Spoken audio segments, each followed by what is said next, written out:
नमस्कार मित्रों, सुप्रभात। मैं बादल वर्मा स्वागत करता हूं आप सभी लोगों का आपके अपने यूट्यूब चैनल IAS पॉइंट पर। दोस्तों, आशा करता हूं कि आप सभी लोग अच्छे होंगे।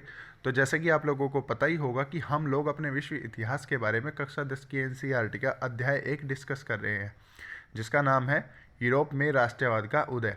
तो इस चैप्टर में हम लोगों ने एक तरीके से फ्रांसीसी क्रांति के बारे में देखा, और फ्रांसीसी क्रांति के साथ साथ हम लोगों ने कल की वीडियो में जो डिस्कस किया था वो डिस्कस ये किया था ब्रिटेन का एकीकरण के बारे में। तो ब्रिटेन के एकीकरण के बारे में आप लोगों ने पढ़ा ही था, भली बात ही फिर से मैं आपको बता देता हूँ। जो इंग्लैंड था, इंग्लैंड ने एक तरीके से स्कॉटलैंड को एक तरीके से अपने हिस्से में लिया, और स्कॉटलैंड मिलने के बाद आयरलैंड को अपने हिस्से में लिया, और इन तीनों देशों को हिस्से में लेने के बाद बना यूनाइटेड किंगडम, जिसे आज हम ब्रिटेन के नाम से जानते हैं। तो राष्ट्र के निर्माण के बाद हुआ क्या कि जो राष्ट्रगान था, विचारकों ने राष्ट्रगान लिखा, और विचारकों ने जो अंग्रेजी भाषा है उसे मुख्य भाषा बना दिया गया, और जो एक तरीके से ब्रिटेन का राष्ट्र ध्वज है उसे भी बनाया गया। ऑलराइट, तो जिन्होंने हमारी पहली वीडियो को नहीं देखा तो डिस्क्रिप्शन बॉक्स में लिंक दिया गया है, आप सभी लोग जाकर हमारी पहली वीडियो को देख सकते हैं। तो आज के इस चैप्टर में हम लोग बात करेंगे राष्ट्र की दृश्य कल्पना के बारे में। ऑलराइट, और एक और चीज़ मैं आप लोगों को बता देता हूँ, अगर आप अभी तक हमारे टेलीग्राम ग्रुप से ज्वाइन नहीं हुए हैं तो प्लीज़ हमारे टेलीग्राम चैनल को ज्वाइन कर लीजिए, क्योंकि वहाँ पर आपको UPSC से रिलेटेड नोट्स प्रोवाइड कराए जाते हैं, और डेली एक तरीके से अच्छी अच्छी पोस्ट आपको एक तरीके से प्रोवाइड की जाती है, और डेली उसमें क्विज जो है कंडक्ट कराए जाते हैं, जिससे जो आपकी UPSC की एक तरीके से प्रिपरेशन है वो काफ़ी ज़्यादा अच्छी हो जाती है। और ये सबसे ज़्यादा एक तरीके से इम्पोर्टेंट जो UPSC एक तरीके से 2 साल बाद देने वाले या 3 साल बाद देने वाले हैं, तो उनके लिए और भी ज़्यादा बेहतर तैयारी करने का मौका है, क्योंकि वो लोग एक तरीके से एक ऐसा माहौल अपने लिए एक तरीके से बना लेंगे जो उनके काफ़ी ज़्यादा काम आएगा। ठीक है, तो उसका भी लिंक जो है वो डिस्क्रिप्शन बॉक्स में दिया गया है। तो चलिए दोस्तों, अब अपने चैप्टर की हम शुरुआत करते हैं। तो देखिए, तो जैसे कि एक तरीके से राष्ट्रवाद की भावनाएं जो थी वो पूरे संपूर्ण विश्व में फैल गई थी। तो धीरे धीरे से जब संपूर्ण विश्व में पूरी राष्ट्रवाद की भावनाएं जो फैली, तो उसके बाद हुआ क्या कि कुछ विचारकों ने एक तरीके से राष्ट्र के प्रति, जब एक तरीके से राष्ट्रवाद जब पूरे देश में फैला, तो लोगों ने तरह तरह के राष्ट्रगान एक तरीके से बनाने अपने देश के लिए शुरू कर दिए, राष्ट्रगीत लिखने उन्होंने शुरू कर दिए, और एक तरीके से किसी भी जो एक तरीके से उन्होंने देश को कुछ यूँ चित्रित किया जैसे वह कोई व्यक्ति हो। उस समय राष्ट्र में नारी वेश में प्रस्तुत किया जाता था। तो राष्ट्र का व्यक्ति जामा पहनाते हुए जिस नारी के रूप में चुना गया था, वह असल जीवन में कोई खास महिलाएं नहीं होती थी। तो यह तो राष्ट्र की अमूर्त विचार के ठोस रूप पर प्रदान करने का प्रयास था, यानी कि नारी की जो छवि थी वो राष्ट्र का रूपक बन गई। तो जैसा कि आप लोगों को पता भी होगा कि जो भारत है, तो भारत में एक तरीके से रूपक किसको माना गया है? भारत माता को माना गया है। ये काफ़ी ज़्यादा इंपॉर्टेंट क्वेश्चन भी आप लोगों के लिए है, और ये आप लोगों को अगर पता भी नहीं होगा तो आज आपको इस वीडियो के माध्यम से पता भी चल गया होगा कि भारत में रूपक किसे माना जाता है। तो भारत माता को रूपक माना जाता है। ठीक है, तो रूपक का मतलब ये होता क्या है, तो इसे हम समझने की थोड़ा कोशिश करते हैं। ठीक है ना।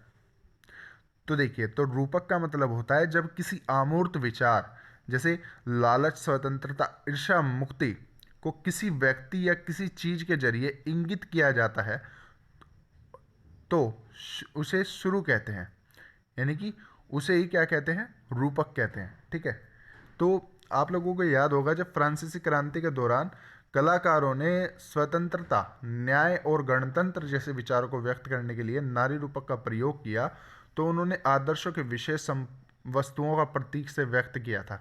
जैसे कि हमने पढ़ा था कि किस तरीके से जो स्वतंत्रता का प्रतीक था वो लाल टोपी या टूटी जंजीर है, और इंसाफ के आमतौर पर ऐसे महिला के प्रतीकात्मक रूप से व्यक्त किया जाता है जिसकी आंखों पर पट्टी बंधी हुई है और वह एक तराजू लिए हुए है। तो हम लोगों ने इस तरीके से प्रतीकों को देखा था, और इसी प्रकार के रूपकों का आविष्कार जो है वो कई सारे कलाकारों ने अलग अलग सेंचुरीज में किया। तो जैसे कि 19वीं सदी में फ्रांस के लोकप्रिय ईसाई नाम मारियान दिया गया, जिसे जन राष्ट्र के विचार के रेखांकित किया गया, और उसके चित्रित को स्वतंत्रता और गणतंत्र के थे। लाल टोपी, तिरंगा, कलंगी, मलियान की प्रतिमाएं और सार्वजनिक चौकों पर लगाई गई ताकि जनता को एकता के राष्ट्रीय प्रतीक की याद आती रहे, और उससे जो है एक तरीके से जो राष्ट्रवाद है वो राष्ट्रवाद उनके हृदय में एक तरीके से बसा रहे। तो देखिए, तो जैसे कि आप लोग ये चित्र देख पा रहे होंगे 1850 का डाक टिकट, जिसपे एक महिला की जो है वो फोटो बनी हुई है। ये किसकी फोटो बनी हुई है? तो ये फ्रांसीसी गणराज्य का प्रतिनिधित्व कराती है। इसमें मिरान की तस्वीर बनाई गई है। और ये आप देख ही पा रहे होंगे, यह है हमारी जर्मनिया का चित्र जो कि 1848 का है। तो इसमें आप देख सकते हैं कि जर्मनिया जो है अपना राष्ट्रीय ध्वज लेकर के खड़े हुए हैं और एक पोशाक पहने हुए हैं। तो इसका मतलब है कि जो जर्मनिया है इसमें सूती झंडे पर बनाया गया, चूँकि इसे सेंट पॉल चर्च की छत से लटकाना था, और जहां मार्च 1848 में फैक्टर्स संसद बुलाई गई थी। ठीक है, एक और चित्र आप यहां पर देख ही पा रहे होंगे। तो इस चित्र को समझने की कोशिश करते हैं। इसमें टूटी हुई बेड़ियों का मतलब है आज़ादी मिलना, और बाज छाप कवच का मतलब है एक तरीके से जर्मन साम्राज्य के प्रतीक और शक्ति का, और बलूत पत्ती का मुकुट जो आप ये देख पा रहे होंगे, तो इसका मतलब है बहादुरी, और तलवार का मतलब है मुकाबले की तैयारी, और तलवार पर लिपटी जैतून की डाली का मतलब होता है शांति की चाह। तो काला, लाल और सुनहरी तिरंगा, ये आप देख ही पा रहे होंगे। जो ये तिरंगा आप देख पा रहे हैं इस तरीके का, इसका मतलब है कि 1848 में उदारवादी राष्ट्रवादियों का झंडा जैसे जर्मन राष्ट्र में ड्यूक में प्रतिबंधित घोषित कर दिया गया था। तो उगते सूर्य की किरणें जो आप इसके पीछे देख पा रहे हैं, उसका मतलब है एक नई युग का सूत्रपात। तो ये पूरा जो है वो रूपक का मतलब था। ठीक है, और इसी तरीके से जो जर्मनिया है, तो जर्मनिया एक और आप चित्र देख पा रहे होंगे, जो जर्मनिया गार्डिंग द राइन, यानी कि राइन नदी पर पहरा देते हुए जर्मनिया के ये चित्र है, जो कि 1860 का ये चित्र आप देख पा रहे हैं। तो लॉरेंज क्लासेन ने यह चित्र बनाने का काम सौंपा था, और जर्मनी की तलवार पर खुदा हुआ जर्मन तलवार जर्मन राइन की रक्षा करता है। ठीक है, तो आई होप कि आपको ये जो है राष्ट्र की दृश्य कल्पना समझ आई होगी, और रूपक का जो मतलब है वो आपको समझ आया होगा कि किस तरीके से जो विचारक थे, विचारकों ने एक तरीके से रूपक के माध्यम से राष्ट्रवाद की जो भावनाएं हैं उसको और मजबूत बनाने का काम किया। ऑलराइट, तो अब हम बात करते हैं एक तरीके से राष्ट्रवाद और साम्राज्यवाद के। तो देखिए, तो जहाँ एक तरीके से राष्ट्रवाद पूरे विश्व और पूरे संपूर्ण यूरोप में फैल गया था, वहीं से ही साम्राज्यवाद का उदय हुआ। तो भाई साम्राज्यवाद आखिर अब किसे कहते हैं? तो हम लोगों ने साम्राज्यवाद के बारे में पढ़ा ही था। तो मैं आप लोगों को बता दूं कि 19वीं सदी में एक तरीके से 19वीं सदी तक तो आप लोगों को पता ही होगा कि जो राष्ट्रवाद की भावनाएं थी, अब वह साम्राज्यवाद में जो है वो बदलने लगी थी। तो साम्राज्यवाद का मतलब होता है जब कोई देश अपने देश की शक्ति को बढ़ाता है और आर्मी और अन्य साधन का प्रयोग करके उस शक्ति को बढ़ाने की कोशिश करता है, तो उसे हम क्या कहते हैं? साम्राज्यवाद। मान लीजिए कि ये एक छोटा सा क्षेत्र है और आर्मी और सैन्य बल पर ये एक तरीके से उसको हरा देता है, तो उसका क्षेत्र जो है बढ़ा दिया गया। तो इसी चीज को क्या क्या कहते हैं? साम्राज्यवाद की भावनाएं। ठीक है, तो अब हम बात करते हैं। तो देखिए, तो 1871 में हुआ क्या कि 1871 के बाद एक गंभीर राष्ट्रवादी तनाव का स्रोत बाल्कन क्षेत्र था।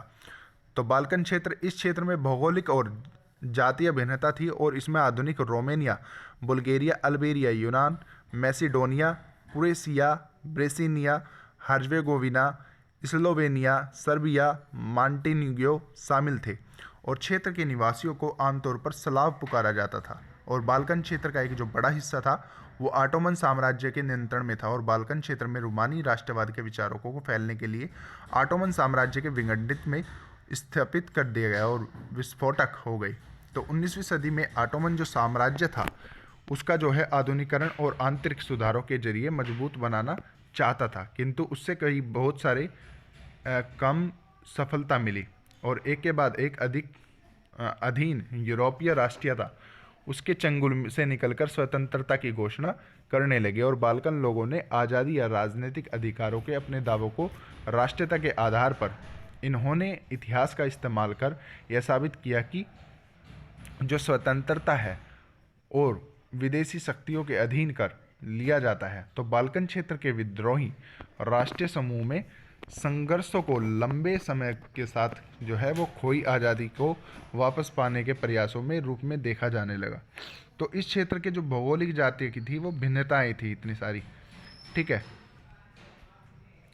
तो बाल्कन जो क्षेत्र था वो रोमानी राष्ट्रवाद के विचारकों को फैलने में ऑटोमन साम्राज्य में विखंडित के रूप में स्थिति में विस्फोटक हो गया था। तो उस समय जितने भी बड़ी शक्तियाँ थी, देखिए समझने की कोशिश कीजिए, उस समय जितनी भी बड़ी शक्तियाँ थी, तो बड़ी बड़ी शक्ति कौन थी?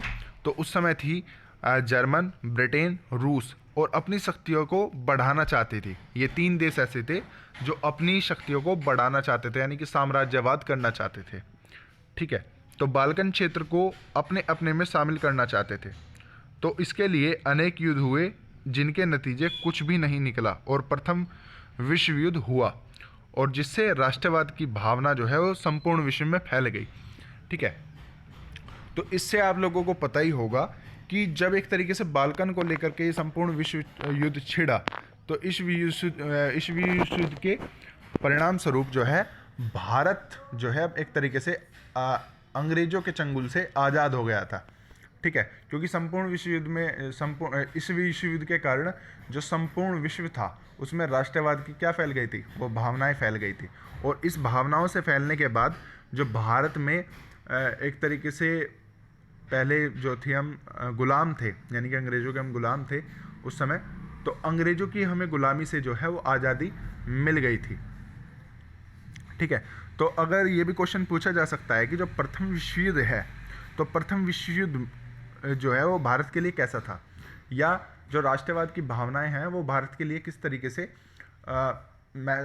अच्छी साबित हुई। तो किसी भी तरीके से जो है वो क्वेश्चन आ सकता है, तो क्वेश्चन का जवाब आप किसी भी तरीके से देख सकते हैं। तो आप लोगों को ये तो पता ही चल गया कि जो प्रथम विश्व युद्ध हुआ था वो प्रथम विश्व युद्ध से भारत में जो है राष्ट्रवाद की भावनाएं आई, और राष्ट्रवाद की भावनाएं आते हुए जो है भारत अंग्रेजों के चंगुल से आज़ाद हो गया, यानी कि एक तरीके से गुलामी से भारत को आज़ादी मिल गई, ठीक है। तो अब ये चित्र देखने की कोशिश कीजिए। तो आप ये चित्र देख पा रहे होंगे जो कि ब्रिटिश साम्राज्य का यशगान करता एक मानचित्र है। तो ब्रिटिश साम्राज्य का यशगान करता है क्यों मानचित्र है?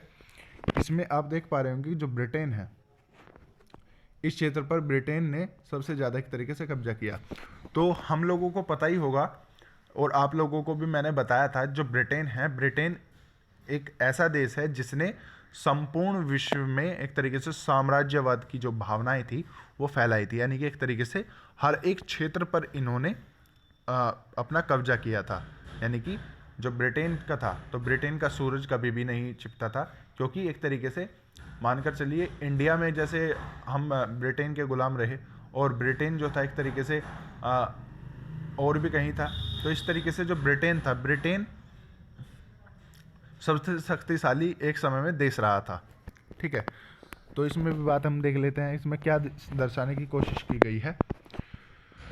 तो सबसे ऊपर इसमें फरिश्ते स्वतंत्रता के बैनर जो है वो थामे दिखाते हैं, और अब्राग्र में ब्रिटिश राष्ट्र का प्रतीक जो कि ब्रिटानिया विजय भव के साथ भूमंडल के ऊपर बैठा है, और उपनिवेश को शेर, हाथी, वन और आदिम समुदाय को छवियों के जरिए दर्शाता गया है, और दुनिया भर में प्रभुत्व और ब्रिटिश राष्ट्रीय गौरव का विषय बताता है।